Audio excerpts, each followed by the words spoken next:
Assalamu alaikum fam, hope you're doing fantastic. So, I had already done 41 videos on Genghis Khan, but as I noted to you earlier, Vimeo resets your entire database if you even miss one payment.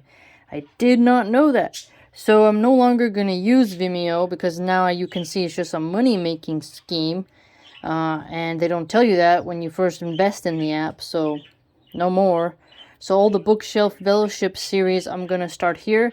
Now, this is technically part 41, but I'm just going to put it here on the channel as part 1, and then just continue in the book where I'm at. I'm on page 84 instead of going back to the beginning and starting there.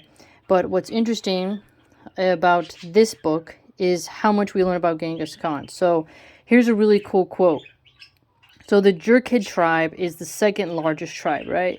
And Genghis Khan, he believes in this god as a sort of eternal blue sky.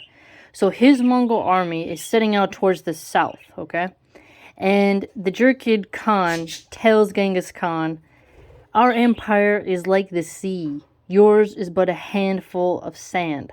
And a Chinese scholar wrote that down, and I thought that was very interesting. But as we know, Genghis Khan is going to overtake them. Now, this is the 13th century, okay? South of Mongolia is now part of getting into China, okay? And in this Chinese area, there's a lot of independent states and kingdoms. So there's a lot of people there. What's interesting further is that the largest territory belongs to the Sung dynasty in China. And that was actually based on the Hangzhou ruling in southern China. Now, what's something interesting that this author noted, how during like the journey in southern China, right, if you're going towards the Jerkid area, there's a string of nomadic buffer states that separate the Mongolian plateau from the Sung dynasty, okay? So as you're going back and forth between them, there's these little tiny nomadic tribes, which is actually pretty cool.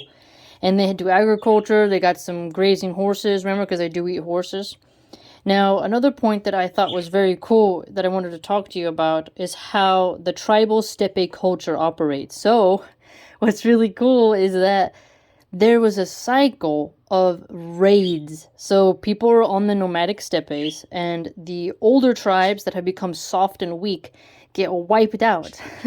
So, it's a long established cycle of like nomadic army sweeping down and just slaughtering everybody and taking over everything, and then once they get too comfortable, there's another raider group on horseback comes in.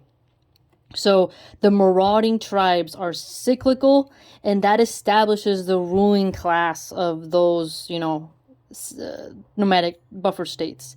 So that's how they would have their identities, and the tribes would just do this, century to century, and it was a place, like a system that was in place for thousands of years, okay?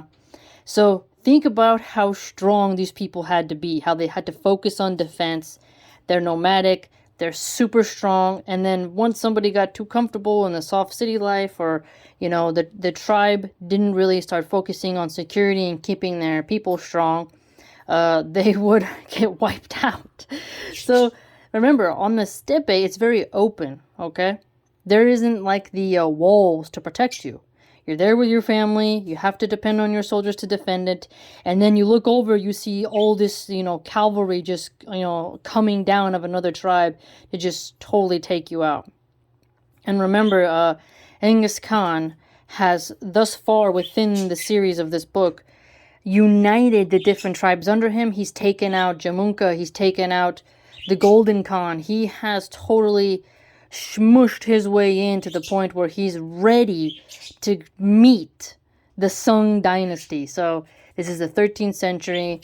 The Mongolian leader Genghis Khan is really just pushing forward. So it is amazing just how he did it. But I wanted you to note that sort of steppe raider marauding culture and how people had to live under that.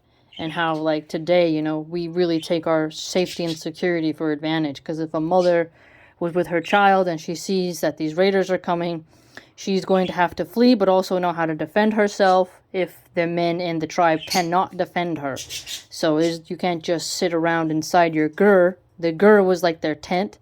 And, just sit there like la-di-da-di-da, being soft and weak. I mean, even these women in the Sung dynasty and in the Mongolian tribe and all these other little nomadic army people buffering the states on a little string of agricultural and grazing regions, their women knew, like, hey man, life on the steppe is brutal and you gotta watch out.